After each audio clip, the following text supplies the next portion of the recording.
তো হলো আমার জন্মদিনের সকাল। কালকে রাত 12টার সময় পরিবারের কাছ থেকে একটা সুন্দর সারপ্রাইজ পেয়েছি। তারপরে আজকে সকালে আবার একটা সুন্দর সারপ্রাইজ।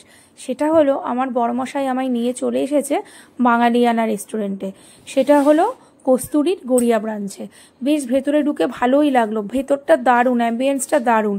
আসার পর আমার বড়মশাই কিছু মেনু ঠিক করে রেখেছিল, ওটাও আমার কাছে একটা বড় সারপ্রাইজ।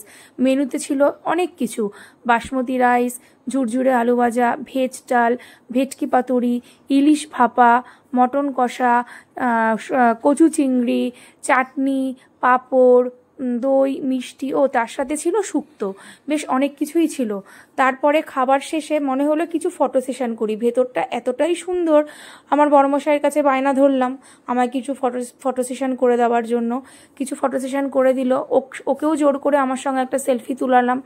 তারপরে বাইরের দিকে রওনা হলাম। বাইরে বেরোনোর সময়ও মনে হলো কিছু ফটো সেশন করি, ওকে আবার জোর করে আবার টেনে হিচড়ে বললাম কটা ফটো তুলে দাও, আবার তুলে দিল।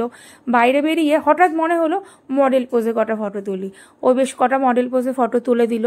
তারপরে ফটো টটো তোলার পর বাড়ির দিকে রওনা হলাম।